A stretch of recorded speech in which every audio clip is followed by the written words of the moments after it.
because you're taking so long. I have to re-drink this and reheat it. And I have to have 3 bottles of sake before we start. God I damn don't know. it. You could just start and go hello right now, and I'd just be like, hey, there's chicken. Yeah. While you're in the middle of eating wings, I'm not going to record the fucking podcast. What is wrong with you? Damn it, John, don't leave. This is what happened last time. One of us left. And that's it. You now have to insert like the please stand by, and that's our. I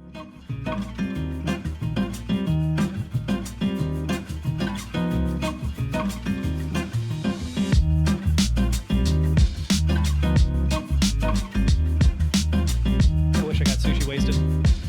Clank, clankety clank, clankety clank, Click, click. clankety clank. Boom, hello. And welcome to Strange Happy Hour. I, of course, am one of your hosts, Brett the Jester Head Metcalf. Along to my right. It's John. And on to the left. The dispatcher, Mark Plover. I hope those directions are proper in the video. I've actually never paid attention to my hands anytime that we've recorded. So. They are, but the funny part is you put your hands so far out that they can't see what you're actually pointing at. There we go. It doesn't matter. We, of course, come to you each and every week to talk to you about the very cool tech news as well as the very nerdy video game news. But we definitely don't have time to talk about everything that happens in the world. We don't have time to talk about how CD Projekt Red has removed mods to make Keanu Reeves naked and fuckable in Cyberpunk 2077. I figured you'd be into that. They actually discussed the policy that they have around nude mods for models that are actual actors. That's a thing. We don't have time to discuss how IO Interactive made back its entire development cost for Hitman 3 within the first week of release. Absolutely incredible. And we don't have time to discuss how Tomb Raider and Kong are both getting animated series coming to Netflix. But we do have time to discuss what we like to call on this very show each and every week as we gather together under this umbrella without some top shelf thing to talk about at the beginning, what we like to call as one unit overall. The Joker on my left shoulder like the devil he's supposed to be, and no angel over here. The Important shit. The important. I just love watching Mark's face where he's like, could you shut up and fucking go? Could you just not? It's possible. Could you like not? So it's been a week, and surprisingly enough, in 1 week, the economy almost toppled. I think it's important for us to discuss. My topic I'm going to start with is the Robinhood app getting hit with a class action lawsuit after halting the sale of GameStop stock. So this is a long story. I'm going to kind of pedal through it rather quickly, and then we'll discuss. It wasn't just GameStop stock, but that's the big news center. Yeah, I'm getting there. I got a whole slew. GameStop was the impetus, if you will, of this, where basically quite a few hedge funds have been betting against GameStop stock as well as AMC, Nokia, BlackBerry. There's about 5 of them total stocks, and people nothing like a bunch of nostalgic stocks. Suddenly people are losing their mind or going nuts buying them up. Yeah, that's what happened. No, actually what happened is that people on Reddit, specifically Wall Street Beats Reddit page, decided to organize and purchase said stock. It's Wall Street Beats. Don't correct me, sir. Come on, let's see it. I want you to prove the master wrong. What? Oh, he's going to look up the name of the Reddit. Wall Street Bets. It's Beats. Thank you. Basically, people got together on Reddit and decided that they were going to bet against the short. So what happens, for those who are not aware, is that when a stock is or a company is not doing well, investors can bet against the stock. So they can buy stock, borrow stock, give it to somebody else, and then bet that the money will not increase. They will then sell that stock back and make whatever the difference is. So if they borrow it at, say, $50, the stock drops to $20, they would then be able to pocket $30 and give back the stock for $20. This is how a lot of hedge funds make lots of money. That they bet on shorts all the time and come out on the end. So a group on Reddit decided that they were going to screw the hedge funds by investing in said stock. So they started purchasing stock like crazy. It increased 300% from its original value over the course of 3 or 4 days. And then Robinhood, along with Webull, there are other investment apps as well. I believe it's called Webull was the big one. Yes, Webull started preventing the sale of these stocks. Not just preventing the sale, but they prevented any sort of trading with these stocks whatsoever. So you couldn't go and buy more. You couldn't sell any. Yeah, you could sell still. No. So there was a complication in between all of this where originally you couldn't buy anymore, but then you could sell. Then they pulled entirely, saying that you couldn't do anything with the stock. They were canceling people's orders because people were ordering to sell or to trade in their stock or to purchase. All of them were getting canceled. There was technical issues, like crazy complicated technical issues, on top of the fact that other organizations were slowing their trades, but they weren't slowing it as fast as, say, Webull and Robinhood. So Robinhood is then hit with a class action lawsuit from a gentleman whose name escapes me. I'm going to look it up right now because, that's what you should have done beforehand. We had technical issues before the show, so I was really more focused on that. It actually doesn't say the plaintiff, but it was filed in New York. The plaintiff claims that Robinhood purposefully, willfully, and knowingly removed the stock GME from its trading platform in the midst of an unprecedented stock rise, thereby depriving retail investors of the ability to invest in the open market and manipulating the open market. Mm-hmm. So that's the long and short of it.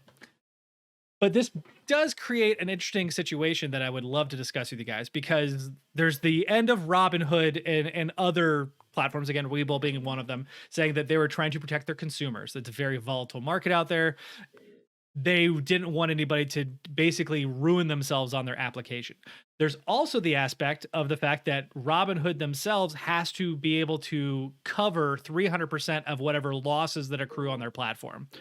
They have to have liquidity for it. There you go. So there's the other aspect where it feels very much like a lot of people are being screwed because they're not wealthy investors, and they just screwed a lot of wealthy investors out of money, and they're being punished for it. So I'd like to open the floor to our discussion here. I'll let Mark go. He's about to burst out of his pants. I'm going to say, he looks like he's about to. Jesus. I have some opinions on this that I'm not like. I don't like this at all. First, so actually to add to the list, TD Ameritrade also started blocking trades for GameStop stock, and Wells Fargo's investment platform stopped making recommendations for GameStop. Not that you couldn't trade it, but they stopped making recommendations for GameStop through their automated system like they normally would have, because massive incline of a stock should mean that an automated system would make recommendations. Wells Fargo then removed that recommendation. I'm sorry, I wanted to add to the history lesson here. As of today, the stock has fallen 40 or 60% and is actually no longer allowed to be traded whatsoever on the market. All markets pulled the ability to trade it. Okay.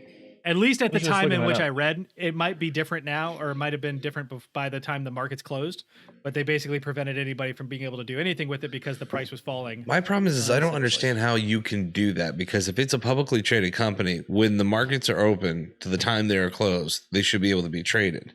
You're manipulating things by not allowing them to be traded. So Mark's correct in the sense that it's the platform, and the platform holders, again, like have to have a certain level of liquidity. So they're protecting their own asses from being sued. Yeah, I get that. But I mean, there's no way that they don't have enough money to cover that in the major ones. Now, Robinhood, okay, maybe. But Wells Fargo, Like if it's the liquidity as a problem, though, then the issue isn't necessarily trading specific stocks. It should be trading on the platform, period.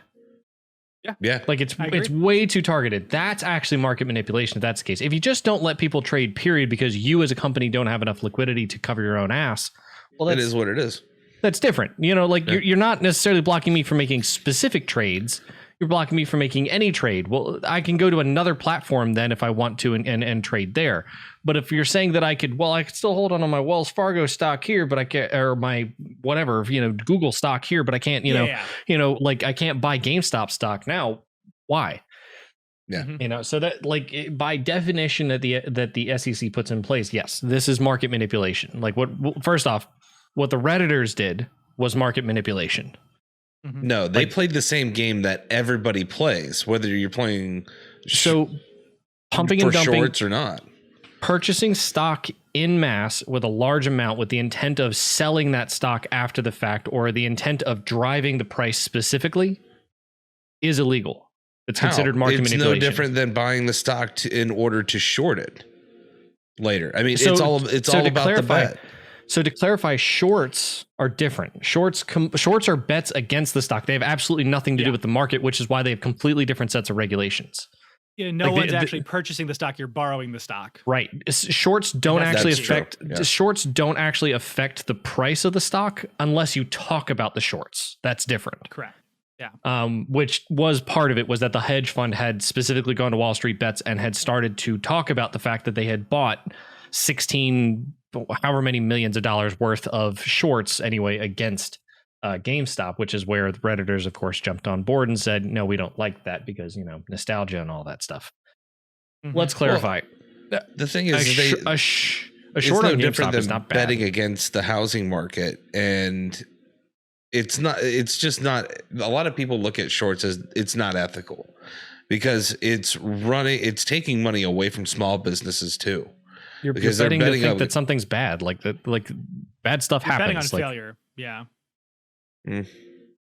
I think there's definitely the moral aspect behind it too. And to me, it just doesn't make any sense as to why you would allow that kind of borrowing, right? Like we do allow borrowing of money in this country. That's how I have this house. It's through a mortgage. It's how we pay for our cars for the most part. But all of that is also based on a level of understanding that, one, I can repay that money, and two, there's like an agreement basically that I'm going to pay a specific percentage because I'm borrowing that money from you. Like there's an easy to kind of feel out contract, even if it feels more complicated than it actually is. Shorting to me feels like magic in the sense that it is literally, or I'm sorry, not magic. That makes it sound glamorous. Like it feels like funny money. Like it feels like Monopoly money. Cause it's like, hey, I'm going to borrow this, which I don't own, and give it to somebody else who's going to buy it and then hopefully make money off of it. Like you're adding a middleman in there just to add another way to make tons of money off of other people's failure. That just sounds awful. Yeah. I mean, it's no different than in the 2008 market bubble where people were betting against the banks because they were giving crap loans and knew they were giving crap loans. So they benefited from the banks doing a shitty practice against other people who were going to lose their homes. So you can talk about whether it's ethically or morally right. Why should you be able to do that? Yeah. Then what happened? We ended up bailing the banks out and all these hedge funds made a bunch of money. Yep. And they're sitting there laughing at us from their ivory tower on Wall Street. The smartest thing I ever heard said was by a person whose name I can't remember right now about this situation. We'll call him Gandalf. No, we're not going to call him Gandalf because he's super short. He was the Department of Labor for Clinton. He's Frodo. Not Frodo, damn it. Well, I mean, he might be as tall as Frodo. Frodo. Anyway, he said... Frodo said... that Wall Street is not indicative of a good economy. It's not about when Wall Street does well, the economy is doing well. When Wall Street's doing well, the rich are doing well. The rich are Wall Street. And so when I hear about them bitching about their money's being taken away because they were trying to manipulate things in their benefit, and then someone else saw their opportunity that they were going to try to short it and then fooled them by buying stocks, I don't see anything wrong with that, in my opinion. I wanted you to finish your thought process, Mark, because I know we keep hopping in. This is a hot topic that we all have. Hopping in right now? I think that idea that they bought stocks specifically to drive the price up to spite somebody else, first off, by legal definition of what the SEC puts in place, because they're a regulatory body, says that is market manipulation. Because to be fair, market manipulation is kind of a wide definition in their book. Buying $146 million worth of stock just to drive the price up and then sell it afterwards, commonly called a pump and dump, is illegal. Like that's literally illegal, because the idea is you drive the price up because you're the leader that drives that price up to double or triple whatever it was initially, and then you sell it. The SEC will say, no, we're going to reverse every single trade before that specific trade happened, and everybody's going to get their money back, and then we're just going to continue like that never happened, and then you're going to get a massive amount of fines and a lawsuit on top of it. Like that's how they work there. But it is true. But I find this really interesting because I'm sorry, I didn't mean to interrupt you. No, you're good. I was just going to say, I was gonna say I find Wow, this you really got a interesting only sorry. because they haven't done that, right? Like, arguably, there's a means to track this. Like, we know who was involved in a majority, especially the original push, right? So the fact that they are holding fast, I think, makes that a super interesting point right now, because you are correct by definition. This is market manipulation. But John, you're also correct. This is what happens on a regular basis when you're talking about hedge funds and Wall Street in general, right? Like, there's all kinds of different, there are rumors that float around about companies being acquired in order to inflate or deflate their value. Like, this happens on a regular basis. Yeah. And granted, I would argue none of us are really investors. I pay someone to invest for me because I don't pay attention enough to the market.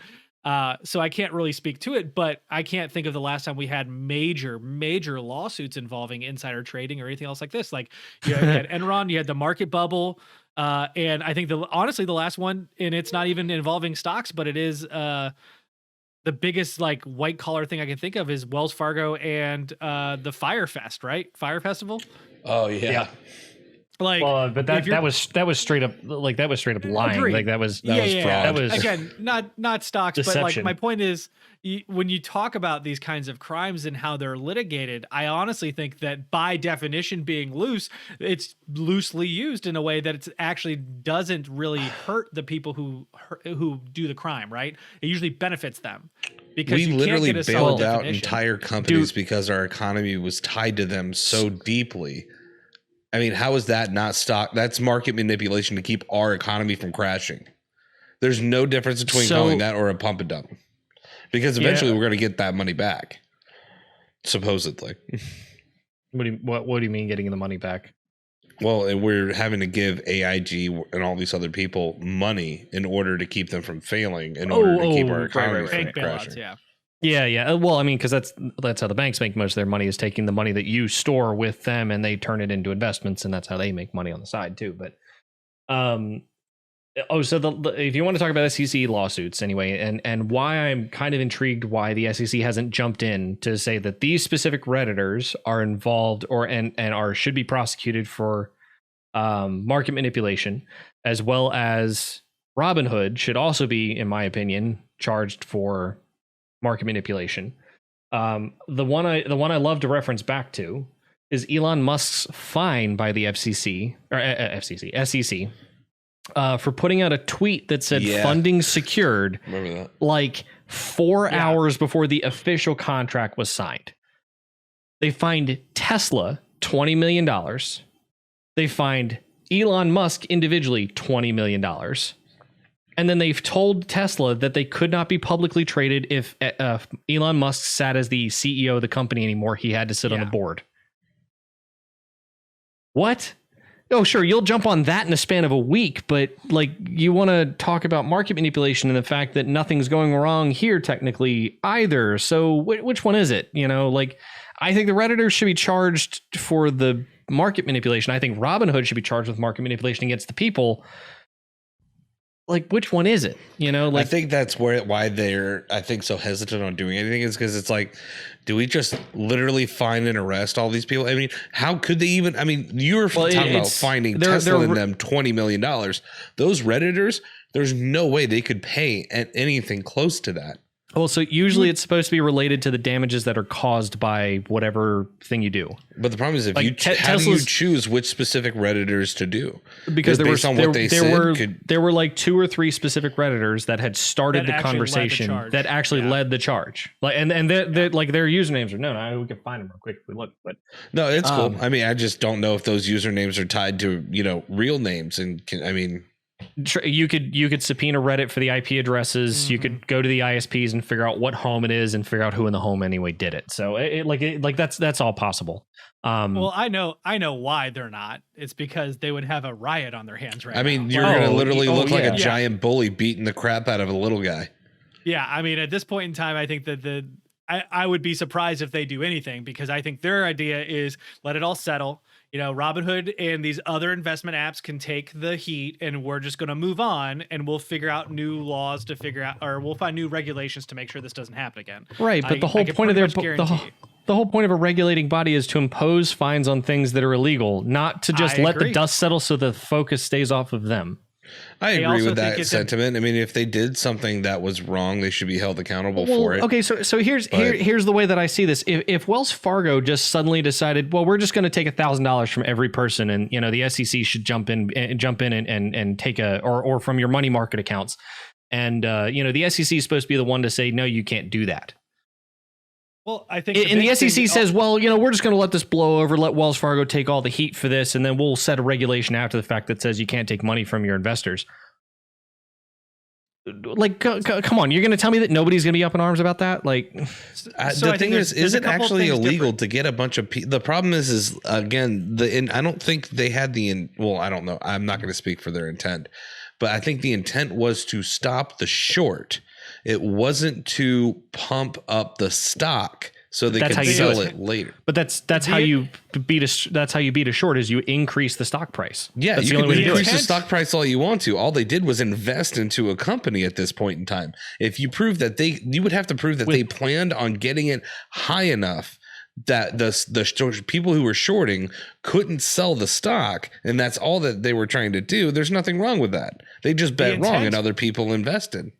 The intent wasn't just to stop the short. The intent was to damage the hedge funds that had shorted GameStop. The damage comes because they have, with the borrowed stock, they have to pay it back at some point in time. Correct. Yes. So again, it's not illegal to buy stock together as a group of any kind. It is if your intent is to actually manipulate the market. You're not posted on Reddit saying that this is the intent. Is manipulating the market. If they did it with an intent to boost the stock and want to support on Reddit, they literally gathered together as one to do this one instance thing. But with the intent to raise the price to shut down the hedge funds. That was the specific intent with a Reddit post like that. But what you were saying was that they would have to do it in order to sell later over at an exorbitant price. But they didn't. They were holding the stock. I was using that as an example of market manipulation. That like a pump and dump from a singular organization anyway of a lot of money to raise the price and then immediately sell it. That is the point. But the initial intent of raising the stock price is the market manipulation, not necessarily the sale on the other side. It's not the full thing. It's the intent initially to raise the stock price for personal benefit. So then what's the point investing into stocks if the whole point is adding money to a stock to increase its worth? Because you're not tossing hundreds of millions of dollars into a single stock with the intent of raising that stock price. You're investing in a stock because you think that company is going to do well, or you're thinking that a new product that like you buy Apple stock around August every year because the idea is that by September or October they're going to have a nice product released. They themselves naturally are going to increase the stock price because they've released a decent product or had a product release, and then you can sell your stock after that release happens.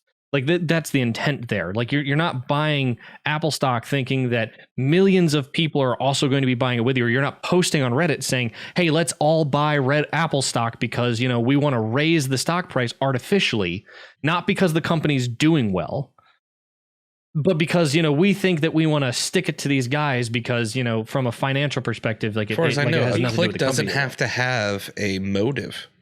The intent if you're buying the stock. But if you post on the internet and say that this is your motive. Yeah, that's the issue.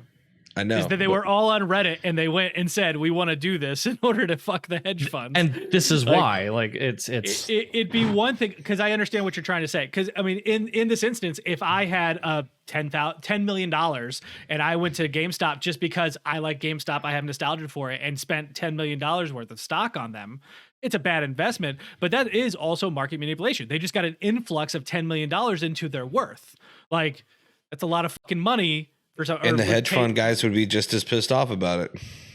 Agreed. If they were trying to short the stock. But again, the difference would be is that the hedge fund guys could come after me legally, call the SEC, say, hey, this is what he's doing. And they would investigate and come to the conclusion that, oh, no, he just really likes GameStop. Yeah, if they decided to come back and find out that, like, so the big thing, if it, like you were talking, like I was mentioning the pump dump, is if you sell your stock, that does show intent to raise the price for market manipulation. Like that just proves it. But the initial stock manipulation is the issue. Like Brent's talking about, if you decide, like, actually, who is it? The guy that had $50,000, his life savings already in GameStop, whenever he put $50,000 in at the beginning, whenever it like was only worth like a fifth or a third of what it is now. When that stock price came up and he sold out at like half of his shares at like 16 million, Like that, like he's not part of the market manipulation here because he didn't buy stock as part of this artificial increase. It was purely with the intent that he had already bought the shares with his retirement savings a while ago and turned it into something massive. Now, I also feel like it's very important. I'm in no way protecting anybody here. I'm just going based off of the regulations as far as I understand them. I think these people are awesome. Like, I agree entirely. F the hedge fund people. I'm sorry. Like, again, you f***ed our economy over and over again. I do understand that the stock market isn't strictly based off of feeling, but it has a lot of impact on feeling. Like how people feel the value is on things is a huge factor, especially when we're talking about the minute transactions from minute to minute compared to like week to week.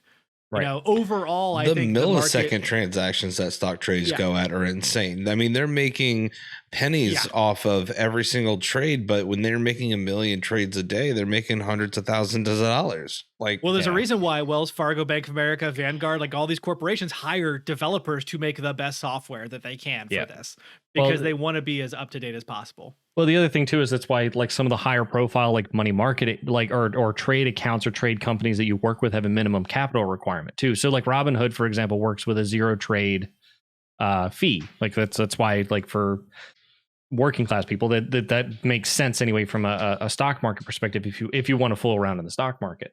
But like large companies like large money market accounts have minimum capital requirements for you to jump in because trades you're going to do are bigger, which means they can pull big fees off of that to on the other side of it. So you're not going to see, you know, like average Joe walk in with $2,000 and suddenly start playing around with, you know, like a high class investing account. Like that's just not going to happen. I find all this incredibly fascinating, of course, right? You know, one, I'm kind of pissed I didn't jump on the bandwagon. I saw the news coming out and people were like trying to pump the stock and I was like, whatever. And then all of a sudden 300%, that's an increase. I'm sure every one of us is like, man, wish I'd gotten in on it a little. Yeah, no, at the same time I looked at that and I was like, there's just something wrong and I don't want any part of it actually. Like it's interesting and I'm watching it, but I'm like, this is one case where I'm glad I'm the observer.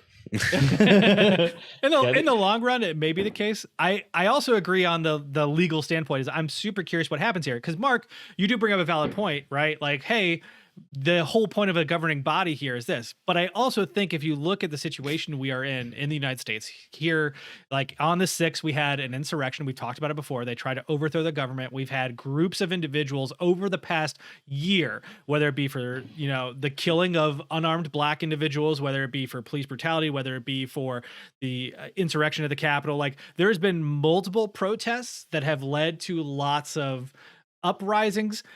In some cities, they actually could not get control of these things. Like I think currently right now, the government's like, you know what? We'll just do this one as a pass. Like we just need to figure out what happened first. We're not going to make any moves until then. You know, the hedge fund was only betting like $100 million. It really isn't that big a deal in a grand scheme of things. Come on. That's the other big thing too. I think it's super important is that Robinhood is backed by 3 separate hedge funds. And that was another factor that led to a lot of the personal feeling. Correct. Of this entire situation. That's what I think to me, that's what made it feel so gross is that with them manipulating everything, saying no, it's one thing if the Redditors were doing what they were doing. It's like, fine, the SEC is going to get involved and you're going to have to deal with some stuff. But the fact that they did what they did, now it's like, all right, correct. 2 wrongs make a right now. Well, also to me, it's like, if you truly were like, are so concerned about that cash flow and what happened, then it makes me wonder how you got that cash flow. Because if the SEC came in and was like, oh no, all this is wrong, we're just going to, like you said, roll everything back after this transaction for everyone, that's a clean reset and you keep your money. So how did your money get that far? That's kind of interesting. So that's where my head kind of goes. Mm-hmm. Yeah. Well, not to mention, like he was talking about the guy that pulled out 16 million. He did it legitly. Mm-hmm. Mm-hmm. I mean, like how do you punish him? You roll the price back. You unfortunately roll his money back into it, and all today. Like that. Unfortunately, that's kind of that's how that would go to some extent. They're a regulatory body. You're playing in the market. Like that's. I hope the guy pulled that cash out and ran like a motherfucker. I don't have it anymore. I don't know what you're talking about. I don't even know what they would do in that. Hookers and cocaine. Invested in gold. Yes. Yeah. There you go. Nazi gold. And bury it. And bury it in the backyard so nobody can find it. No, he went to Buenos Aires where there's Nazi gold. So is that an Indiana joke? No, it's just the fact that the Nazis ran away to South America and they allowed it. That's the thing. The conspiracy one. Not a conspiracy. There's actually been there are some of them that did. Yeah, that's true. I was thinking Hitler specifically. Yeah, not Hitler. No, or maybe. Do we have any final thoughts on here? Other than I also wanted to note that there are already not one but 2 movie deals about this entire event. One at Netflix and one at Sony, I think, right now. I am really going to be interested in seeing how this all plays out. I don't, this is actually one of the first times I've heard, outside of, angry rich people saying this isn't fair and crying. It just made me go, fuck you. I don't give a shit. I agree with that entirely. This is the first time where Mark came and said, what they did was wrong. And I'm like, see, I haven't heard that. I've heard that, this isn't fair, but I haven't heard this is what they did wrong. And I'm like, if you go to Reddit, everybody likes to complain about the hedge fund and the fact that they put a short out there. Fun fact, the short does not affect the stock price unless you talk about it. They did talk about it, but then immediately there was the giant, resurgence against it. But the other thing too is, who really thought it was a retaliation? Technically, then the hedge fund started it. Sort of, but they didn't manipulate the market. Well, they did by talking about it. Yes and no. Yes, I can see that about argument. The short manipulated it in their favor. You don't get to draw the line. But you just said you can't choose sides, motherfucker. But it depends on how much money goes into it. How can so you put a dollar price on this? Is that a part of the rules? You just said it was vague. No. Okay, fine. The SEC, yes, could talk about them and say, yes, okay, fine. We took a short out about this. So I guess the question is then, is it illegal for you to talk about in your investments and saying, I bought $5,000 in this stock, so everybody else, goes out and buys it, and then you're responsible. You're on the hook for market manipulation because you said that you bought $5,000 in shares. Is it? Because if Elon Musk goes, I'm buying a bunch of stock in nickel, obviously every one of his freaking cronies, and probably including you and Dylan's going to go buy a bunch of ton of nickel. But then you're putting a dollar value on it because that person's worth a lot more, or has a lot more in clout than you do. Yeah, but how do you measure this? How much clout does it take for someone to be able to get in trouble for saying things? I would argue tens or hundreds of thousands of Reddit users posting about this and then it showing up in the news is a lot more important than a singular hedge fund posting about it on a single Reddit page. No, because technically the hedge fund has just as much money as the thousands of Reddit users. Not only that, the hedge fund is literally what led to this, not right? even. Like if they spoke about it, if they're the ones who talked they about having them. the short against it, that's literally influencing the market because everyone's going, all right, well, we want to fuck them. They'll get hit. Hold on, motherfucker. Yeah. What if their intention was to piss off the Reddit users to say, we're going to stop this. But what they really did was buy stock. And then all the Reddit users went in and bought a bunch of stock and then they sold out. And then filed for Chapter 11. like which one is it? Because they had to file, 2 of them had to file for bankruptcy. That's what happened. Well, no, I'm talking about in this scenario, if they decided to tell the Reddit to goat them into thinking they were shorting it, but in reality they were lying and they bought stock in GameStop, and then Reddit users went and plowed the GameStop stock all the way to the roof, and then they sold out, they would have benefited in there. They would have been happy as shit. They would have if they hadn't filed for bankruptcy because those short positions actually cost them enough to shut them out of business. Literally, that's what happened. This is the short position not existing scenario. Short position, not existing scenario. Okay, fine. Then yes, that's market manipulation, 100%, because then you're lying about what your investment is. But that's also manipulated the market either way. This one just turned out to be a negative consequence. I suppose. But which one do you think is more impactful? One hedge fund or two hedge fund posting. Impact. It's the literal definition of what was because wrong. the fine that comes out on the other side of it is proportional to the amount of loss that happens. In the leg, so it's not that bad. So I will argue here. I would say assault. I would say assault with a deadly weapon is actually a lot better than murder. Yeah. Here's what I'll say, Mark. So you're still wrong, though. There's still a I'm not debating that. I'm not debating that. There's a degree of wrongness. Yeah. Hey, all right, reel it in. To answer your question, Mark, reel it in, motherfucker. The hedge fund still has the highest impact here only because they literally started. They were the impetus of this. By discussing this, they led to the actual situation where people decided to short. Right? But I'll argue that the repercussions of this should be proportional.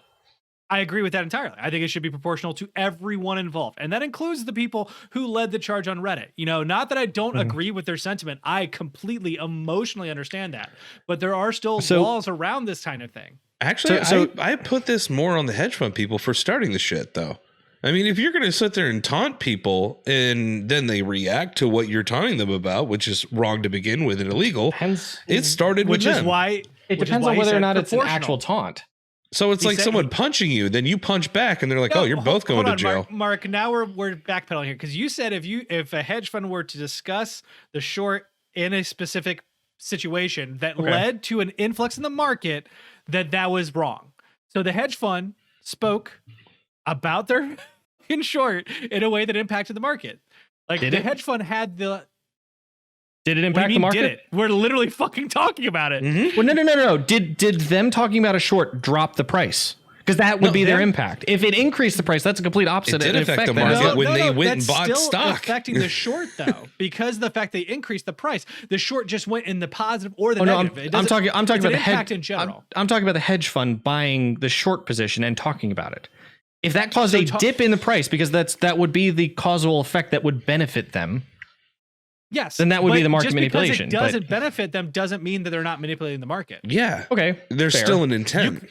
You can talk about things and they could be negative for you, but they're still impacting the market. And in this instance, it impacted the market. We're literally talking about it for 35 minutes in our show this week. But does that put them on the hook, I guess, for everything that the rest of I guess then the conversation evolves to, does that put them on the hook for what the Redditors did to spite them? I think that there's, again, proportional... Or the Redditors responsible for that.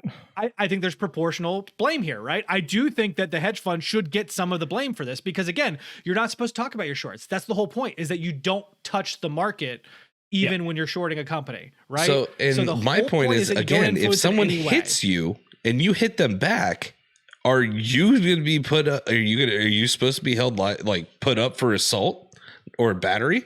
No, I mean, you were defending yourself essentially. No, because we have laws in our country for all kinds of things, right? We have castle law, which people get in trouble with all the time because someone's on their front lawn, they shoot at them within the house, they fire back, they have to go to court, they get charged with some sort of assault with a deadly weapon, right? Like we do have laws. They're not all fair and they're not the way they should be. I totally understand that. But in this circumstance, if we're going by the laws and the regulations that are set aside, the Redditors do carry some of the blame here. I won't say as much of the blame as the hedge fund because, again, that's the tipping point. That is literally the influx of the change of the market came from the hedge fund people saying, guess what? We put a short out on GameStop. There's no reason they would have done it. The reason they did it was to get a response. You don't do shit like that unless you're trying to get a response.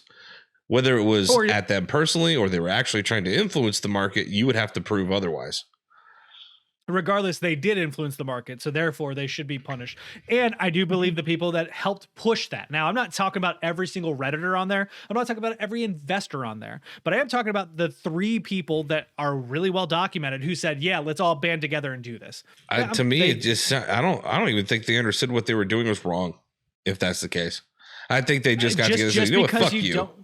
Just because you don't know the law exists. I said intent. I don't know their intent. I'm just specifically, to me, if I'm reading a post and they're like, hey, we're going to screw them, I'd be like, all right, fuck you, motherfucker. Hey, Brent, you want to go just totally fuck this dude's life up? Let's do it.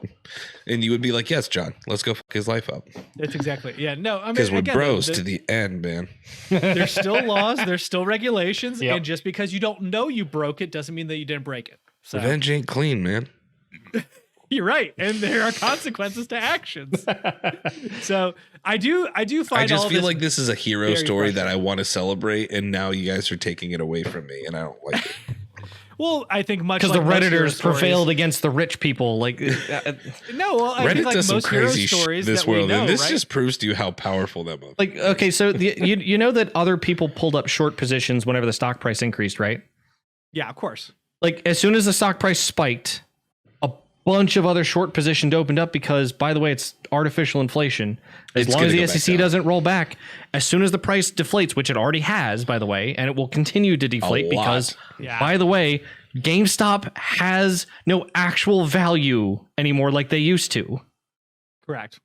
Like, okay, who here is going to argue that GameStop had any position of really maintaining a decent business model? Listen, we've spoken 3 times on this podcast about them disappearing into the comment section is in the very near future. With, people coming out and telling us how. Neither of you listen to me. One of the founders of Chewy has joined a board to help them become more of an e-commerce company. Okay, they're going to live. Really, they should have done that like 10 years ago. Again, maybe, but I never looked at a person being that influential. Like if Jeff Bezos decided to join, I'll be like, oh wow, okay, things are about to change. Okay, I don't know what the hell's about to happen, but so then should we sue Jeff Bezos for joining the company and artificially inflating the stock price? No, because that's different. Because of the fact that he is literally joining the company. We don't even go down this road. It's no different than having Jeff Bezos say, "Hey, I really like GameStop. I love GameStop." And he was paid as a sponsor. As long as it's credited as such. Under FTC rules, if he's paid as a sponsor, he has to disclose that he's paid as a sponsor. Yeah, that's what I'm saying. As long as you follow the rules as a paid sponsor, you're good to go. I think we can all agree that all of this is witchcraft and that we should stop doing it because it's obvious. Let's talk about the FTC.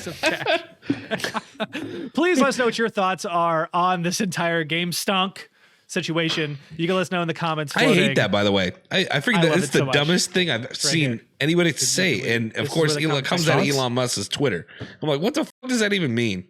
It's a meme. Stonks. Stonks is a meme. I'll show you later. It's right here. Is the comment section right here. But now I think it's time to move on to the dispatcher himself to talk to us about Stadia. All right, new life. Hoodia.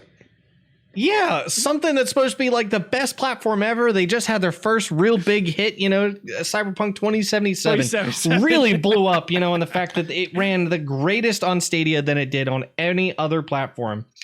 And then Stadia or Google responded by shutting down their first party studio. Who called it? Everyone. Literally all of us. So Google decided to pull a Google and decided they were going to shut down the internal department of their internal studio that was developing games for the Stadia platform. Two of them. Did anybody not see this coming? No. Everybody did. It's really unfortunate because they hired 150 people about a year and a half ago, and those 150 people now have to go find new positions. Now, Google says they're going to help them. Google says they're going to reallocate them within Google to make sure they keep their jobs, but it's still not what they got hired for. Google doesn't have another gaming division. Those people are game developers. They're game artists. There's a reason why they're in the industry they're in. You can't tell me that you can just, hey, do you want to go from making a beautiful 3D third person game to making web pages? I think the best bet that they have as developers is to go to the maps department and work on the 3D models in maps. Yes. I think that's the best bet that they've done. You have just insulted so many people. I know. But no. I'm just saying that's the best bet that they have there.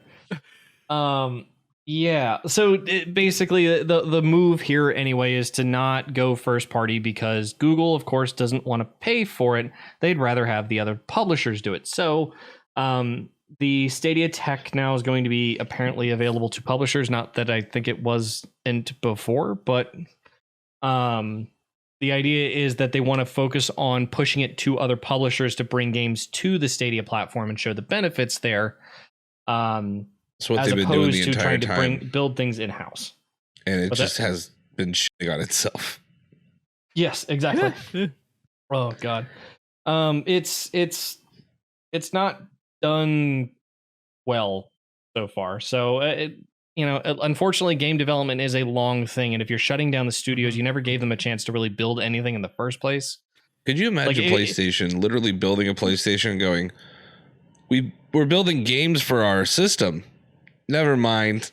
Yeah, but please still trust in us that this is going to be great. The average game, AAA game, takes 2 to 4 years to develop.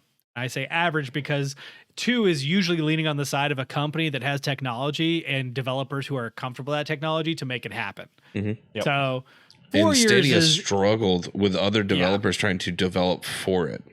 Yep. Well, because unlike Amazon Luna, which we talked about before on the show, which is built off of the PC variation of that game, you have to develop specifically for Stadia, which is why they're putting out their technology there. The only thing I can imagine, Mark, is that they're probably putting out tools, right? Like the same whatever engine and tools that the developers were using themselves. Whatever CD Projekt Red had already used to develop Cyberpunk would have whatever they've already used is whatever they're trying to distribute outward. If Google would have packaged this into a much more like easy access system, I could have seen a lot of indie developers developing for it to reach a larger audience. But again, they just didn't tie it into anything well enough to whereas it would have been. I mean, it struggled so much just in use. So they came out too early. They were trying to beat Luna, is what I feel like they were trying to compete against because they probably knew something was coming, and it just totally didn't work in their favor. I mean, I think you have a very good point, John, because I look at a lot of the games available on here, and not all of them are AAA. They do have Into the Breach, they have Hotline in Miami, but we're looking at Hitman 2 AA, PUBG probably AA at this point because Tencent backs them for everything. But for the most part, right, like they are missing like Way Forward was on Luna, which is like another AA kind of indie or studio. They have some things on here. Celeste is available, but I think they just honestly, I think a lot of it's mismarketing and a lot of it is the fact that Stadia just rolled out very terrible. Yeah. We played it. They had tons of like promised features that never came, or specifically things that they had promised at launch time anyway that were not available. Like specifically the ability to switch games or take over games immediately from other people, which was going to be a streamer feature on YouTube, on YouTube anyway, where if a YouTuber was playing something, they could have an instant state of their game then shared to their viewers to be able to pick right up where they left off. Which I thought was a really cool feature, but was never available. Hell, Google Assistant wasn't available and built in from launch day. There's a Google Assistant button on the controller, but I remember hitting the button on and seeing the thing on my Chromecast pop up and says, "This feature is currently not available." I'm like, something as simple as like what I can say, "Okay, G word" in the house, and like, but the button on my controller can't do that. Are you kidding me? Like. There's nothing like the OKG word. But it was frustrating from the rip. Brent, you had mentioned Amazon, and I think one of my favorite parts about the article that I have in the document linked in the description below was the final quote in the article that said it was from a source anyway familiar with Stadia's first party operations that was citing another large tech giant, specifically Amazon. We're talking about like Amazon's development studio that developed Crucible, or was developing Crucible. Quote, "Google was a terrible place to make games. Imagine Amazon, but under-resourced." Oh, Jesus. Like, that's a hell of a way to quote and close out an article. That's Yeah, that's real bad. That's real bad. Oh man, wow. They're definitely not in a good position, and we'll see if the other publishers really decide to pick it up. I mean, I guess maybe we haven't had enough time to see a ton of AAA games be able to get migrated over to the platform and really take full advantage of some of the tech that they're working with, assuming again that all that tech is available to them. So how are they underfunded at Google though? Well, because like every other corporation, they set aside a specific budget, and they won't push that budget. That's the problem, right? Like this is what we talked about with Stadia to begin with. Is my biggest fear, and this is exactly what is coming true, is the fact that Google, Alphabet being their parent company, has bonkers fucking cash, and they truly have the capability of making this work better than anybody else can. The problem is that they don't want to invest into something that's risky, and games are always risky. Right. There is no such thing as a sure thing in games. There never will be. God of War sequel. Even the next Call of Duty, even the next God of War, like none of these are actual sure things until they get into the hands of consumers and they laud it. They love it. They like it. It really does take a special touch and love and care to make this work. And it's the same reason, like it's the reason why like bad games don't have the same acclaim as like bad movies. Awesome Games Done Quick does something every year where they do like bad games done quick, and those are always funny, but people don't typically go out of their way to play a bad game. Like John, you just finished Maneater. Maneater's not a bad game, it's just a fun dumb game, right? That's what we look for when we're talking about I want to spend a no one goes out minute. To make a bad game either. I mean, it's insulting. They were doing something that they thought was going to be cool, and it didn't work out that way. I agree with that entirely, but the problem is like unlike a movie or a TV series, which can be bad and people will still like it for some reason, games have a much harder difficulty loop up there, mostly from the interaction, right? Like you've got to have good camera controls, you've got to have good like decent controls, or at least something that people can get their head around. There's so much more to a game than there is a movie in that respect of like how you interact. Like, okay, fine, the presentation is one thing, but the interaction is a whole other aspect that has to happen there. Like the God of War camera in general being one constant thing. Like cut, as that was insane. Like that was a huge part of the interaction where a movie like Memento relies on, the way the everything is shot. And it's like, movies don't have loading screens. That too. Good point. And you could also have good games bogged down by bad features. Like John, I've been talking a lot about Star Wars Jedi Fallen Order, right? Big fan, really enjoyed that game. I just beat it, got the platinum. And my God, my experience with that game bogged down considerably on the back half because going back to collect things in a game where there's no fast travel and they use a 3D map rather than a 2D map for me to physically figure out where things are. It gets frustrating. So my experience is completely ruined by that. Whereas with a movie, it's a movie. Like you sit there and watch it. You can not watch it, and that may ruin your experience. But overall, it's typically like, unless you're on substances, the movie is the movie, and it's also only 2 hours to 4 hours, maybe 5, depending on like the craziness of the movie. Whereas games can go from anywhere between 20 minutes to 100, 200 hours. Yeah. So it's a very risky business. And the fact that Google didn't want to invest into it full on just shows why Stadia failed. Exactly. If you were going to go into that full bore, you fucked up. Yep. It was going to take everything you had plus some to get that to run the way it should have, but it would, I think, benefited in the end. Yeah. Agreed. To clarify, none of us didn't see this coming to some extent. Actually, I would say that's just because of who Google is. That's how Google is. If they don't like a product or it's not netting them enough revenue, they shut it down, and that's how it goes. I'll put it this way. It's not any of our predictions for the year 2021.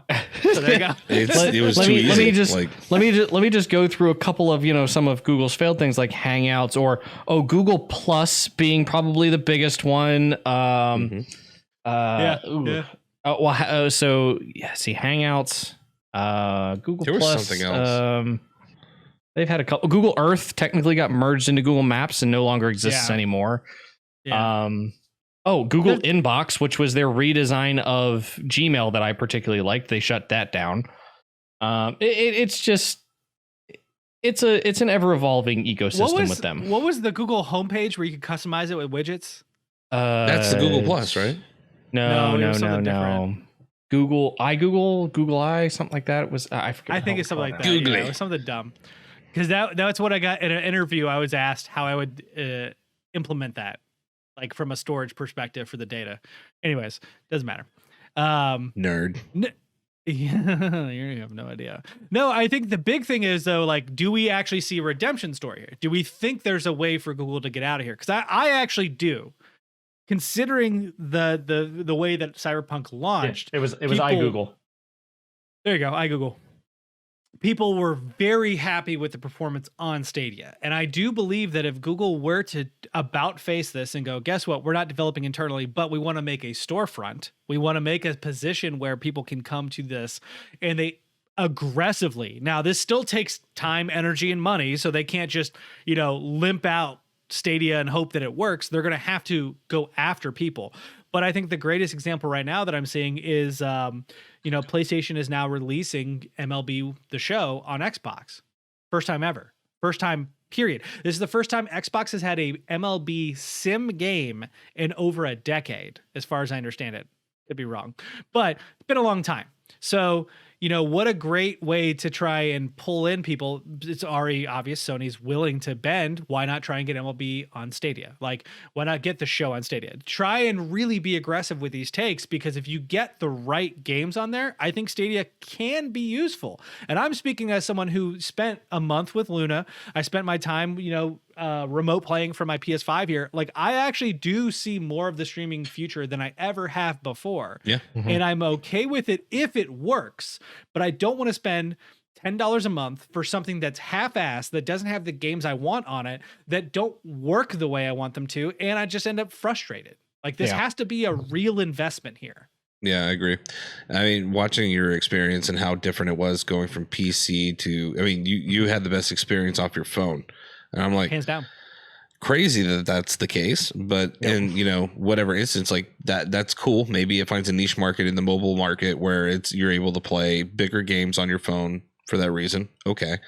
And if that's what you're looking for, great. But it again, it's one of those things where I think we're also asking a lot for a lot of this stuff. I don't know if it's fair to ask for some of this stuff. I know the companies are trying to make it and it's on them, but is this something that we really need? Like, is that really why Stadia failed? Is because they didn't have enough faith in it that that's what people wanted. They were just doing it to see if it worked. Well, I would argue that they've developed a platform, right? And in my eyes, it's truly no different than PlayStation or Xbox or Nintendo. They built their own platforms. The difference is they're physical. Right. And what did they do? They invested into them, right? PlayStation and Xbox and Nintendo, when they first launched, specifically released games they created themselves because they had to prove it worked. Right. The problem right now with Stadia is that there's no proof it works. Cyberpunk arguably is a fluke at this point. Yeah, there's no 100%. proof it actually works because Google hasn't done anything to prove it works. If they don't want to do it themselves, that's fine, but they have to work with other developers to prove it works. So I don't think we're being harsh. I think we're being not scrupulous. That's not the word I was looking for. we're being very skeptical. Yes, skeptical as consumers, because let's be fair, we've been burned on multiple things. Yep. PlayStation had PlayStation Now, which failed for the first PlayStation 3 TV. years. Fuckers. PlayStation TV, which was a little console that got absolutely no support. Stadia Founders Edition. The Stadia Founders Edition, it over and over again, we've been proven wrong as consumers. Yep. So I understand where you're coming from, John, but I think that harshness comes from a lifetime of experiences, right? And not just platform holders, but literally games, right? Like Watch Dogs 1 came out to middling reviews. I think I liked it. I thought it was okay. Yeah. I did too. Yeah. I enjoyed it, but a lot of people gave it a lot of crap. Right. And it was mainly about the very specific things, but it was things that people were hung up on. That's my point. Cyberpunk's a great example of also something that's completely out of the consumer's hands, where they are stuck with the product they were given, despite the fact they were promised something better. You've been burned enough. And again, gaming is a different beast because the investment's high. Stadia is trying to make that investment low, but what that requires is Google to make their own investment high, because it requires lots of cash. Once you have the investment in there and it's proven, you will get the consumers, but you have to make that investment. Yeah. Yep. I think the path that they should probably go this way, instead of maybe having a first party studio, is go the AMD and NVIDIA route from a graphics perspective. So for those who don't know, AMD and NVIDIA actually invest about as much time into game refinement from a graphics perspective as the actual game developers themselves do. Yep. So AMD and NVIDIA, notice NVIDIA, you'll constantly see, if you have an NVIDIA graphics card on a PC, you'll get through the GeForce experience, quote, game ready drivers, end quote, on like drivers that are built and tuned by NVIDIA for that game. That's not done by the game developer. Like a good portion, I'd say a third of the reason why the games generally run as good as they do is because NVIDIA takes the time to work with the developer, get an early copy of the game, then work with it on the graphics cards and find a better way to tune the drivers to suit that game for all of their graphics cards.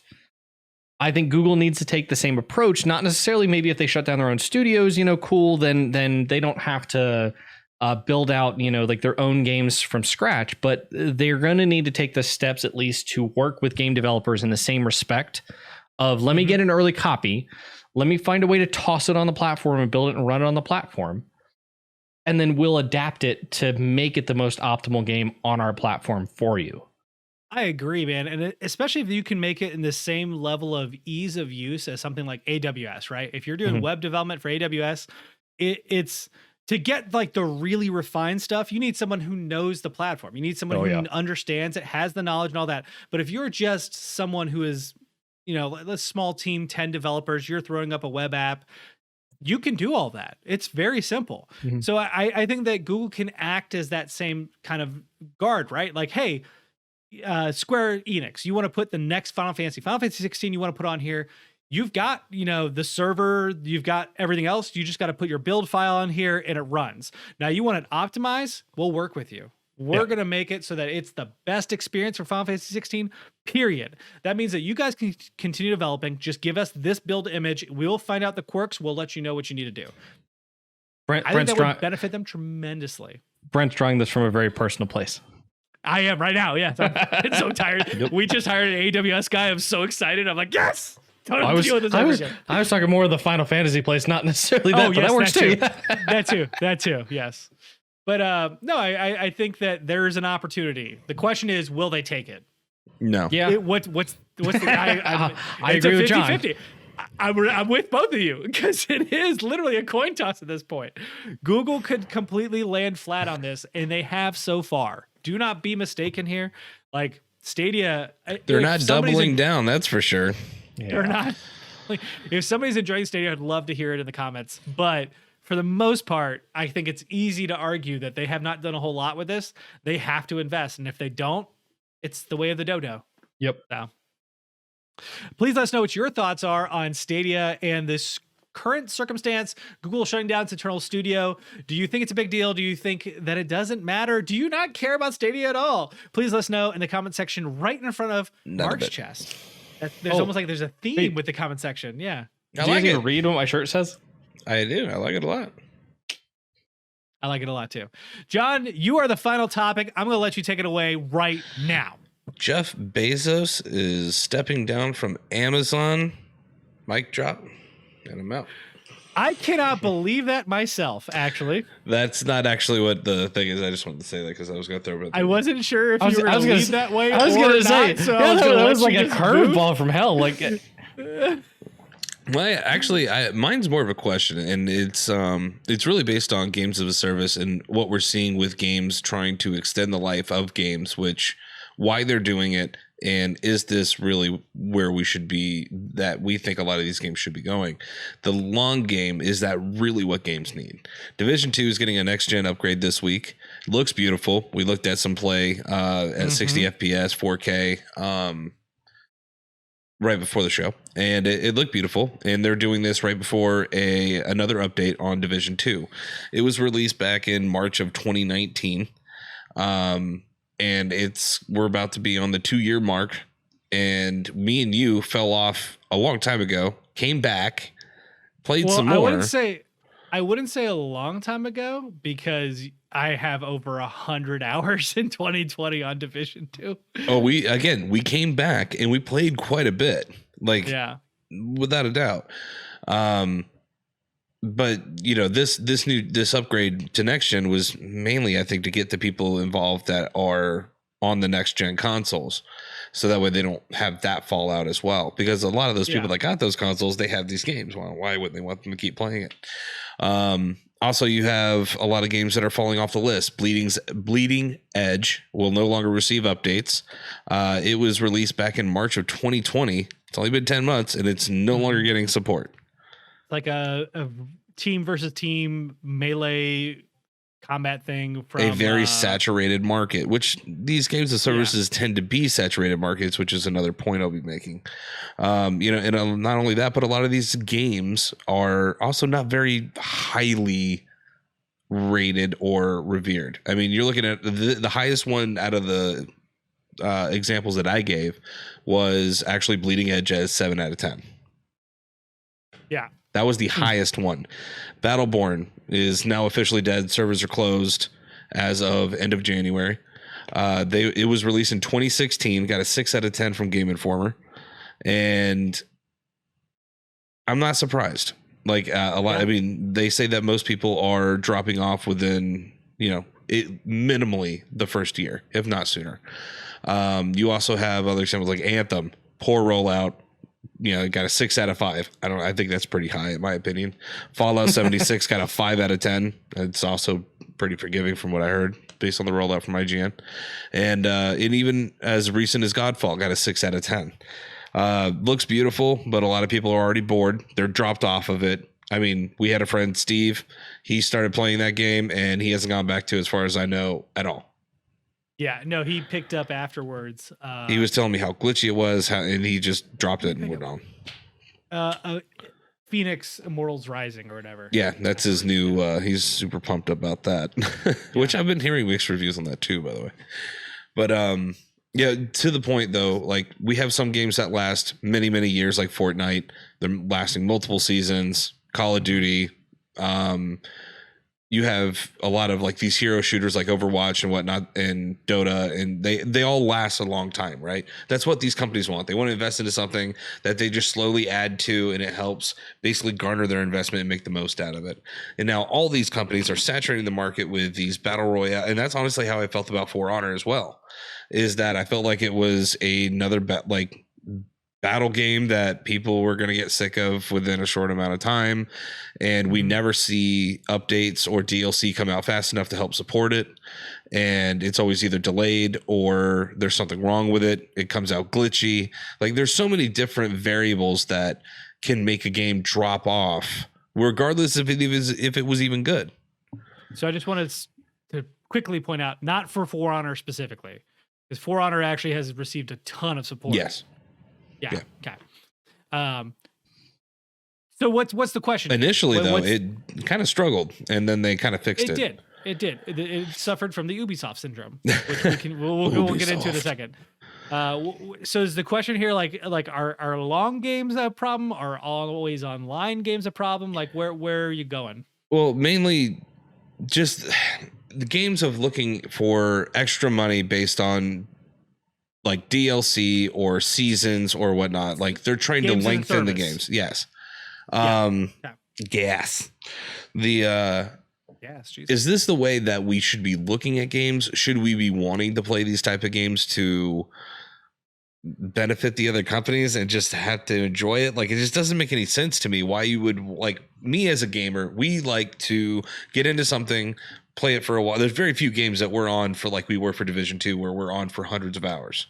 We're usually in it, we play it, we move on.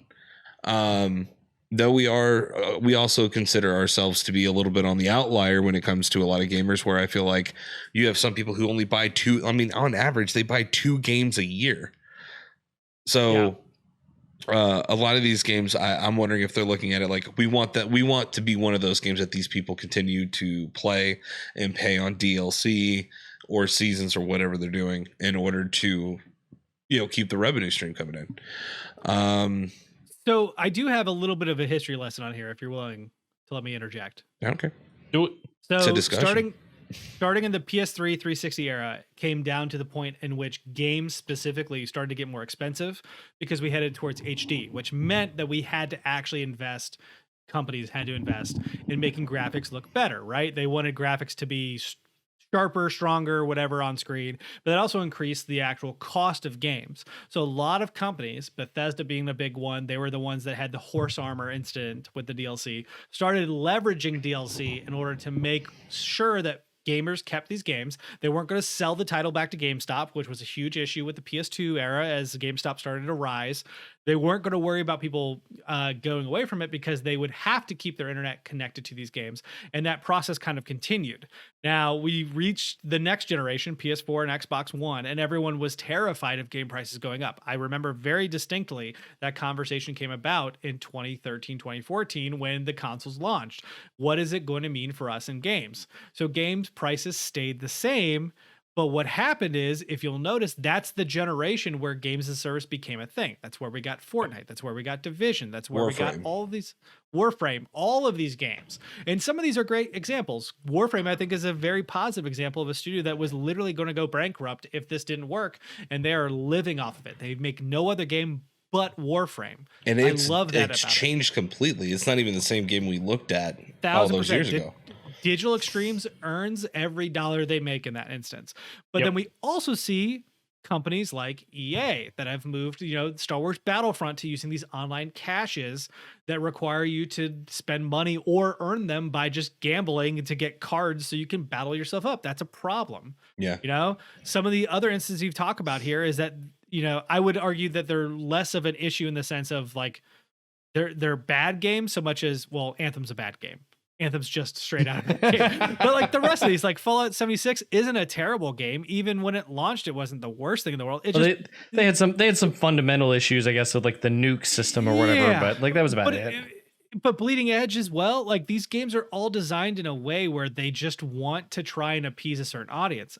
I just don't think there's a large enough group out there, because if everyone's playing Fortnite and Call of Duty and Division and whatever else is out there, there's only so much market space available. Well, and that's my position on Bleeding Edge, where like it got a positive review, and a lot of people that played it, they liked it, but there is so much variation, there's so much choice that you can't have enough of the pie in order to be satisfied, because there's too many options. Here's the other thing too. Bleeding Edge came out on Game Pass. It was made by Ninja Theory after they were bought by Microsoft. Like, this was a technically free game to anybody who already paid for the service, even if it wasn't still available. That game. It still is, yeah. But the fact that they're not providing updates, they're not going the season route or whatever you want to look at it, like they're not putting more into this game, just proves that the user base isn't there. Yeah, and with Division, I'm looking at, we have, it being a shooter, you're competing with Call of Duty, Apex, or any shooter. I was gonna say a big one that's thrown up here that you guys haven't talked about is Rainbow Six. Oh yeah, that's another one. Siege. So Call of Duty, I wouldn't necessarily talk about going for like the long game, because there's a different release that happens every year. Rainbow Six, they're a different monster. Rainbow Six, League of Legends, Rocket League, any of the major esports, CS:GO. Like I would consider, or what's the one from?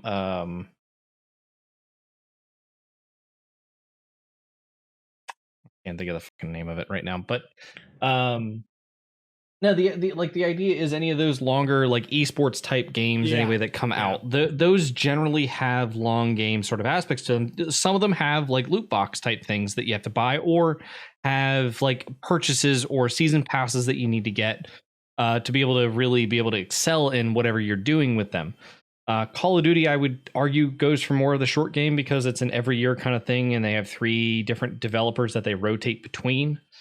Different studios, But they do with the games, but now they have Warzone, right? Which is like their multiple. I think that's what they're going towards. So Warzone is one title right now that is expanding across 2 developers, which is the first time they've ever done this. Not only that, it's incorporating the games themselves, right? So if you buy the newest Call of Duty, it actually does allow you to launch Warzone from the game, or Warzone's free to play. Yeah. No, I know, but my point is, like, you can either play it free to play, or if you buy the game, it is incorporated into Call of Duty Cold War. So like they're trying to expand this out. But I think we're missing a really big example we have talked about on the show before, which is Square Enix's Avengers title, right? Mm-hmm. Like Avengers launched, it is built as a game as service, because the whole point is they're supposed to be bringing in new heroes. They're bringing in Hawkeye next. It's going to bring a new expansion. It's going to add more content, but that game has failed so miserably. It has not only not made its development costs back, but they don't know what to do with it. Like Square Enix, it is to their credit, supporting it still. They're pushing it. But that game launched 4 months ago, and it is still dead in the water. They got that Final Fantasy money. They can poop out games. I don't care. To clarify, you're talking about Avengers fighting game or... No, it's an Avengers. So what it was is what it is. What it was. What it is that there's a story mode where you rotate heroes. You get the 6 Avengers. So it's like I honestly don't know the story because I haven't played through it. But you do have Kamala Khan, who is Mrs. Marvel. That's an actual character. I know you laughed because you thought I was going to say Kamala Harris. That's not what happened. No. I laugh. I laugh because if you think about it, it's kind of funny considering that we have 2 very avid gamers here. Yes. Who don't even know the storyline to it, but know about the game, and I don't even know about the game. Yeah, yeah. There you go. That's the kind of reputation it has. Yes, it's got Iron Man, Thor, Black Widow, like the crew. Yeah, the core crew. To. Yeah. But it really just did not do well out the gate. People are confused because the way they're implementing some of this games as service, and I do think that's part of the problem, John, is like there's a lot of games that have forced themselves into being games as services. Yeah. Some of which do well. I do think Division adding seasons was a nice change of pace for you and I. It gave us a reason to go back and play that game that we would have put down straight up. I think the problem is that the schedule got postponed. We forgot about it. We moved on. Which, again, like I said, there's multiple variables to why a game may or may not succeed. There's a lot of Cinderella stories, Siege being one of them. Yeah. One of the probably best stories is Siege, in my opinion. How a lot of things were failing up front and they really stuck to their guns and kept working on it. People started liking it and they flourished. And same with For Honor. Once they saw a competitive scene, it was over. Like they had to follow through with it. That's the most prolific game I think that Ubisoft has up to date to some extent. So no, I mean I think you're absolutely right. Like it's the only game in the last generation they didn't make a sequel for, minus For Honor. But For Honor has been somewhat dead in the water since the launch of the new consoles, right? I mean, if it hasn't received an upgrade, and I mean, if you want to argue, like even some of the longer term games, Fortnite technically even has a Fortnite 2. Chapter 2. You're not wrong. You're not wrong. It's still a beta, isn't it? No, it officially came out. It officially released, beta but days, which is so dumb. But I mean, there's a lot of circumstance here, and I do think that I'm not sitting here trying to blame the consumer. I think there's a lot of miscommunication. My biggest problem with game studios is that they're not upfront about their costs. John, you and I have had long discussions about what it takes to make a game financially, and I truly do believe that if they were just, you don't have to be 100% honest, but like 10% more transparent, I do believe the people who take this on as their hobby would understand. And if you are open about that, rather than simply just raising prices or just adding these things and putting paywalls behind them, people care. Because it's been proven you put up too much of a paywall, people truly care, right? Again, Star Wars Battlefront 2. Yeah. Yes, 1,000%. Konami's not good either with their PES series, which is their golf series their soccer series. Wow, that was weird. I don't know how that happened. I was thinking booze dispensers. I was like, different sport there. But their soccer series is equally just as egregious when it comes to this stuff. Like they are really bad about it. So is that the one with the card packs? Yeah, FIFA is the major one with the card packs because they took that from Battlefront 2, which did not go over well. People were pissed about it. Yeah. Like Battlefront 2 today is a great game. Arguably is a great game. Just ruined by that. At launch. Yeah, it was screwed at launch. It was so bad they deactivated the shop to purchase cards because both the EU and the United States were like, okay, we need to talk about this they in front of Congress. Pandora's box. Oh, okay. But you're right though. You opened the door in this conversation too, whereas they were asking for more money a while back, and we said we don't know if we can really afford this. Well, there's a lot of other reasons why we couldn't afford it. That has to deal with a bad systemic capitalistic market. But moving forward, we couldn't afford it. So they said, well, we have to give them what they can afford, and we're going to have to try to get the money out of other people who can't afford it. And it's like, that's okay for the ones that are super successful, but for everyone else, you're going to flounder. Like that's just, there's not enough to go around at that point. So it was really what Sony should have done in order to stop that entire chaotic mess from happening is probably forcing the $70 price point at that point. Or having it going up to $65. I do think it's interesting because I've always wondered if a market space itself could increase the price and then come out with a message if it would work. Not that it hasn't before. We've seen this, but like I think Tom's shoes is a great example, right? Where like in its heyday, people bought Tom's shoes for $30 when they were well worth like 10. But the whole point was that there was some charity behind it. You could benefit somebody else by doing so. I do wonder if there's a digital space that could do the same thing and be like, listen, we're going to benefit the developer by doing this, but it means you got to eat the cost. Are you okay with it? So do you mean what Epic's doing to some extent? Yeah, exactly. I was about to bring that up now. The biggest difference I think between Epic and what I'm discussing is that Epic is choosing to eat the cost themselves.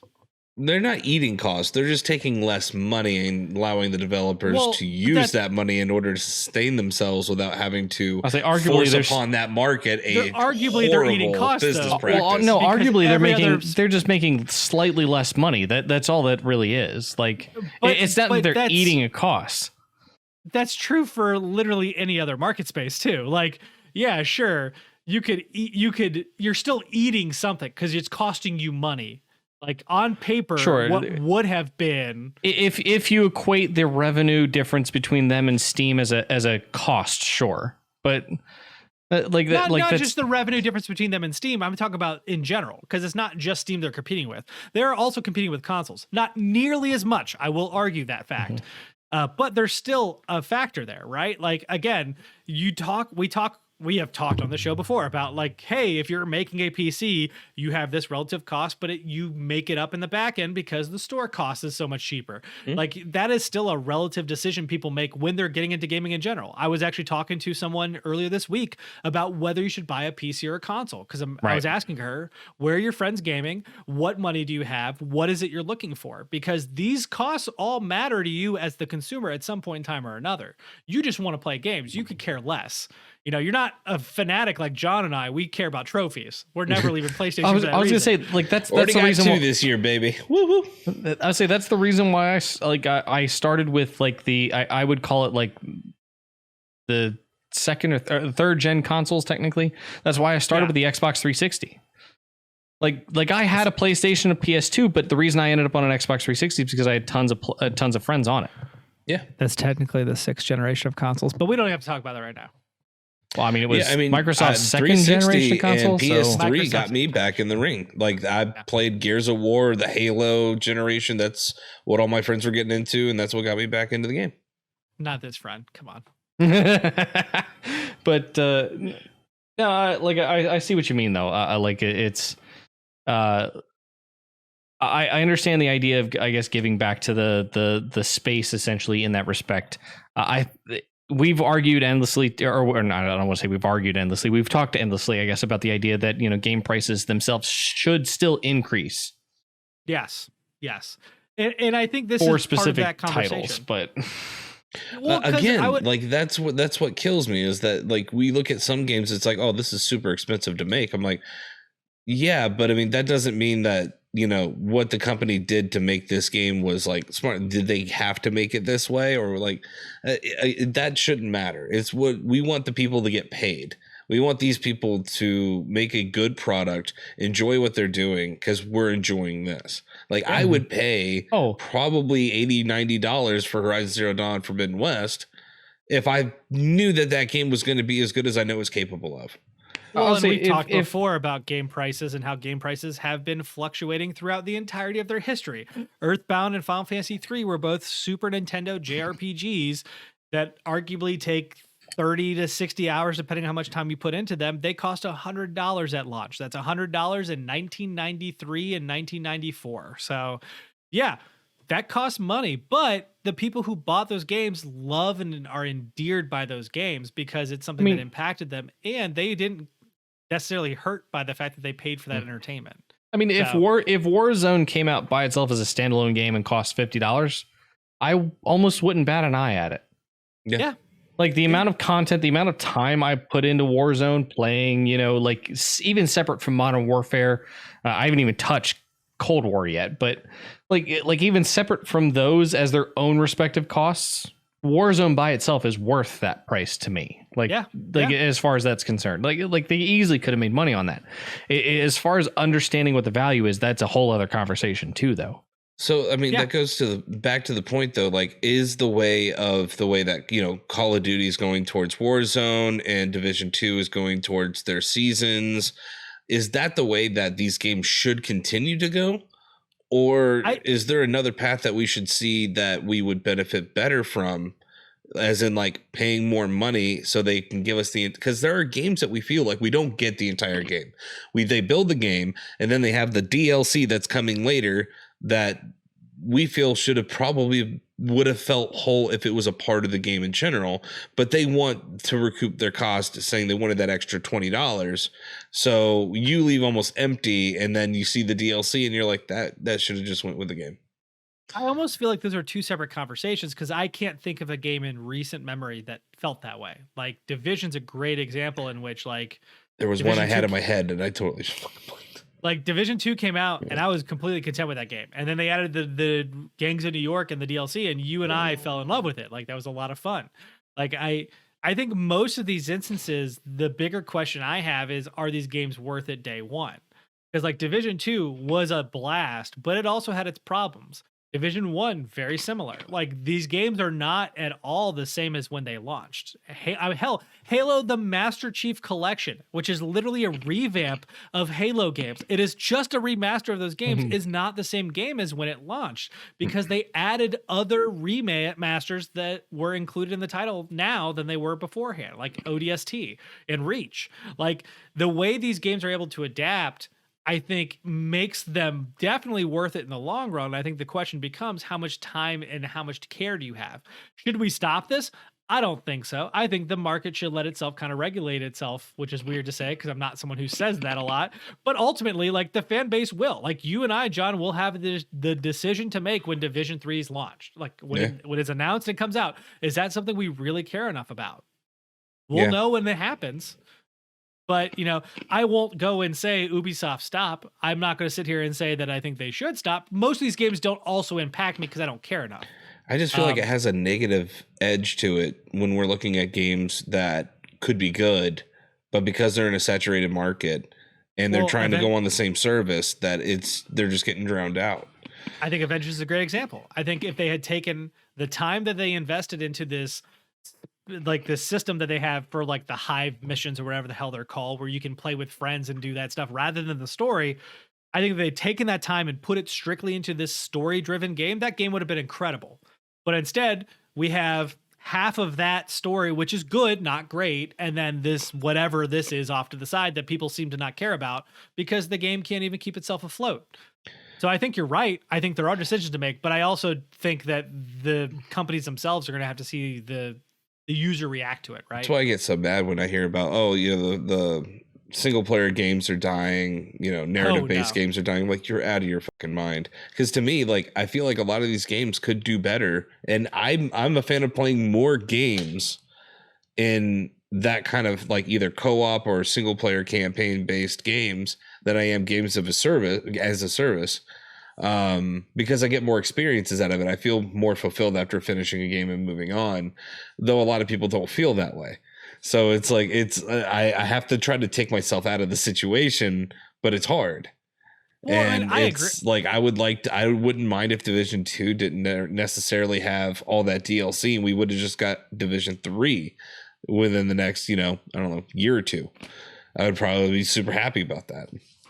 See, I think I'm in the opposite spectrum where I liked the DLC because, one, it gave me a reminder to come back. Two, we got to spend time together. And three, my hope is they take that cash, that time, that investment, and they make Division 3 something better than it could have been.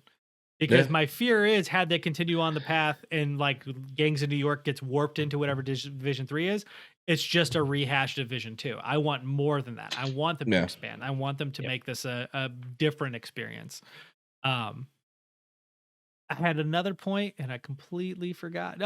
So Sony's, like, the whole reason why the help system's built into the PS5 and why developers can take hold of this is because Sony did all their research and their player base is almost, like, not solely, but like the majority of their player base surrounds themselves in single player games. Like, they make their money off single player games. It's the same reason why they invest their studios in single player games. Yep. So like the antithesis to this topic entirely, like there is a market there, there's money there.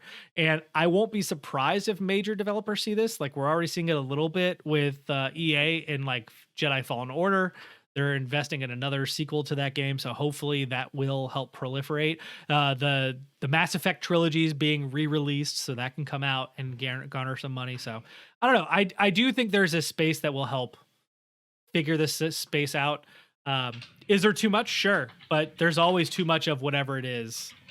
You know. I like to use. I'd almost like to use Call of Duty as the example, though. You're talking about single player games and like story driven, that kind of thing. Yeah.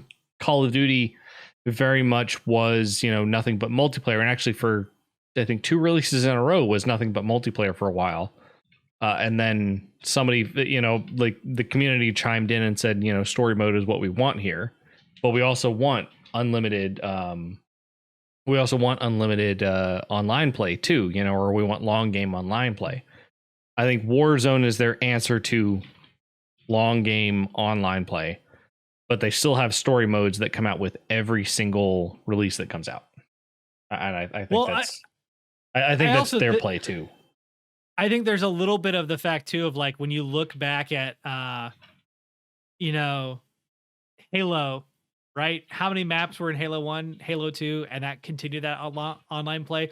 I do think there's a little bit of us as consumers being like, we need more, when in reality, sometimes it is simply fine to have, the most basic iteration of maps as long as the gameplay's fun. Yep. And I also do believe there's a space for that. I want to see it proliferate, but, we'll find out in the future. So any final thoughts before we move on? I'm good. Please let us know what you think about long play / games as a service. Where do you think they go? Is this the proper direction we need to head as a community, as games? Do you think this is too much? Is the industry going to implode under its own weight? Let us know in the comment section, floating directly in front of John's shirt, because it's in front of everyone's shirts this week. It's green screen. Well, now I think it's time for last call. Time for you to pee. Last call. Last call. There we go. Too much sake. All right, we'll come back for that. All right, I'm gonna be right back. I gotta piss like a fucking racehorse. Jesus. I'm sorry we have a 90-minute episode. Yeah, it's too much sake. Fuck you. I'm gonna go pee. I'll be right back. Might as well. Why not?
Apparently, you really had to go.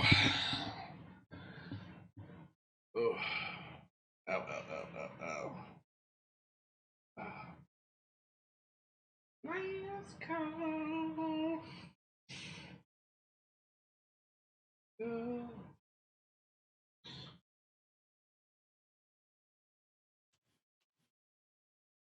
My, how the turntables. There goes Mark, too. My, how the tables have table. I'm on season 7 of whatchamacallit.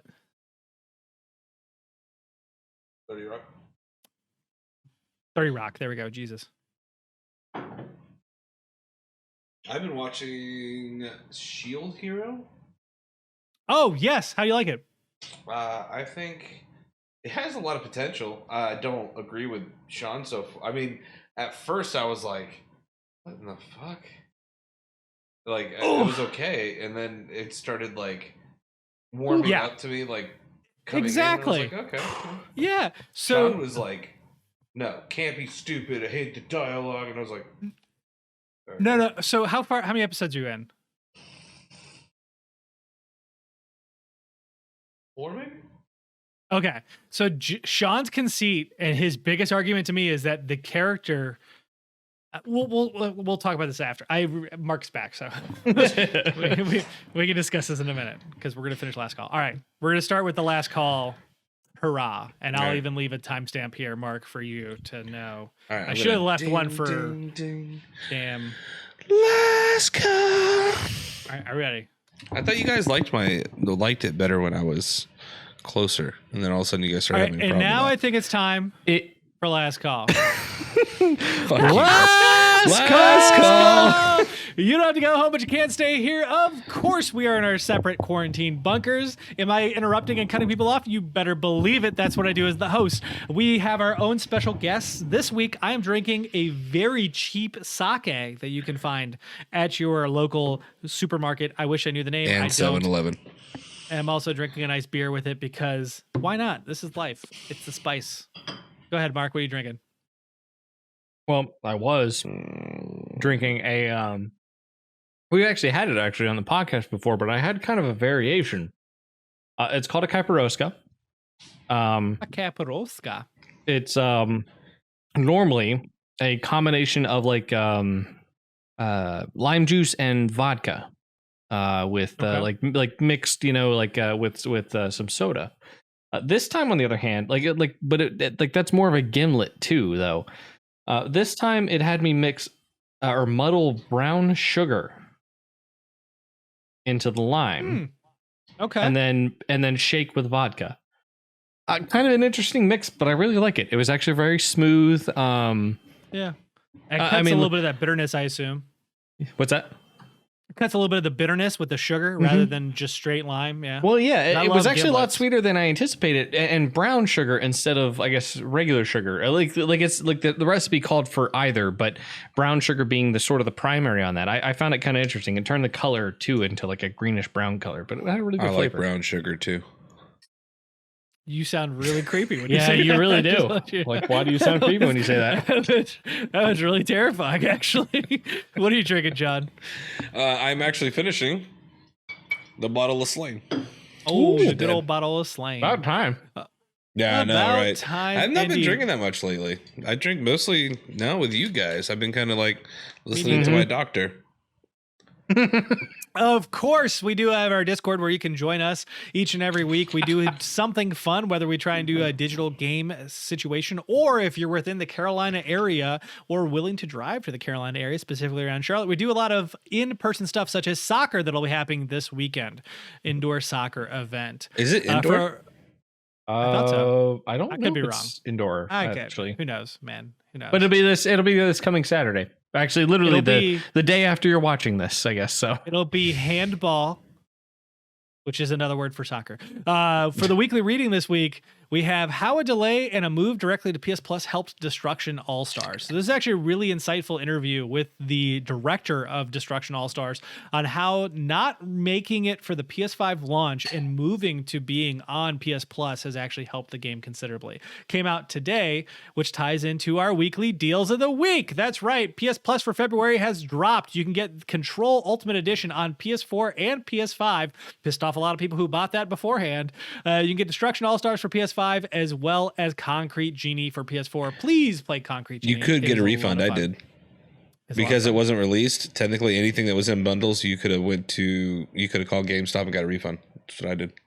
Oh, for Destruction All-Stars. I was talking about Control. Control. Control Ultimate Edition was on sale for $20 2 weeks ago, so a bunch of people bought it, and now it's part of PS Plus, so they're pissed. Yeah. Games with Gold for February is also announced, and you would think that I would know those games off the top of my head, but I don't, because I don't pay attention to Xbox news. Games with Gold has the Resident Evil 1 remake, along with Dundaria, which is a really fun 2D platformer I've been meaning to check out. Gears of War 5, Indiana Jones, and the Emperor's Tomb, which is an Xbox game, Jesus Christ, and Lost Planet 2, the worst of the Lost Planet games. So enjoy that, Xbox fans. Finally, for some cool ass I didn't mean for that to be derogatory. But That's what I'm saying. Jesus.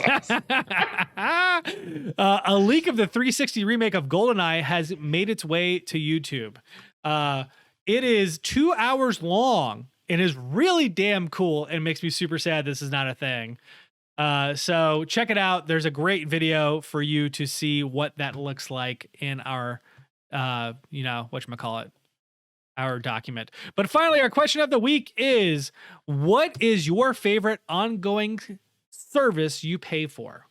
So I wanted to make this as general as possible, simply because it can involve entertainment, music, comics, books, whatever it is that you are most happy about. But I think the key is you have to pay for it, because I'm very curious about where we specifically spend our money and what we get out of it. Yeah. Well, so if you, for the most part, I feel like I haven't been using it a lot lately, but I was pre-COVID, mainly because I worked throughout the entire pandemic. So I didn't really have a whole lot of downtime. I was actually probably a little bit more busy than I usually am. Is the Shonen Jump app. I feel like for the amount of money that I pay on that, it is immensely worth. Even for all the months that I didn't use it, I got my money's worth out of it in the first month for an entire year, hands down. For the first year in the first month. Yeah, I was leaning towards that as well, only because I read a lot of manga. I keep up with every weekly ongoing manga minus one that was a little too homosexual for me. Which one was that? Gravity Boys. It is specifically about 4 men who travel to another planet, and one of those men turns into the desire of the other 3. And there's nothing wrong with that. Like I'm not trying to say like it's just not your thing. Yeah, just not my thing. Like it was like the number one that I was like, I just don't want to read this. Yeah. Robo-kun is coming up next, because that's the other one where I'm like, I don't know if I care enough about this stupid comedy thing. But overall, like I read a lot, and not only do I read a lot, I also go back and reread series. Yes. So I went back and reread Bleach through that app. I am now currently going back and rereading Toriko. Like it is easily my number one entertainment source. And that's mostly because I'm trying to get away from using social media and garbage as a means. Like 9gag and Twitter are easily my go-to. Like I'm bored, I have 5 minutes, let me take a look at something. And so rather than investing in that time, I'm investing in time of like, hey, I want to like learn, read more and expand these horizons more. So yeah, Shonen Jump for sure. PlayStation Plus right behind that, because I get a lot of value off of PlayStation Oh my Plus. God. Well, that's what I'm saying. We're talking about like services, man. Between like the value that I get at a PlayStation Plus since I've started paying for Plus many years ago, has been absolutely unparalleled in one of my biggest hobbies. I mean, the great games that have been released on it, and shitty games, to be fair. Not every month has even a good game in it. But there are some games where I'm like, I'll try it. I'm not normally remotely interested in these things, but I'll give it a go. Help me broaden my horizons a little bit more. I agree. So like even on the bad months, there's always something to play that is in my backlog. Like I'm never not going to have that moment. But like these past couple of months on PlayStation have been really solid. No one should ever be complaining about PlayStation Plus this year alone. Or I'm sorry, well, of course this year. But so far has been fantastic.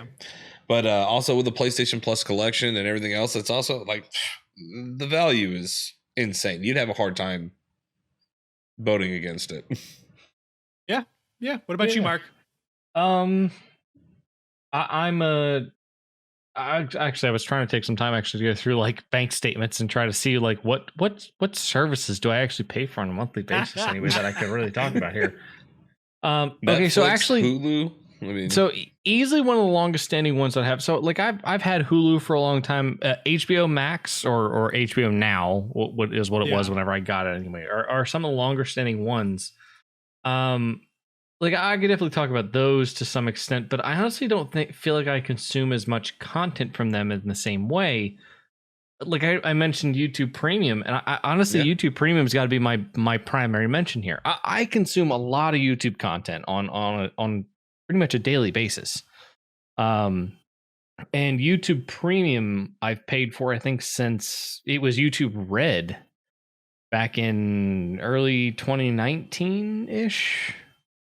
No, I don't even remember anymore how long it's been since it was YouTube Red, but like having the no ad experience and having a better direct financial contribution to the content creators that I watch or subscribe to, like that definitely has a more resounding benefit for me. So YouTube Premium, 100%.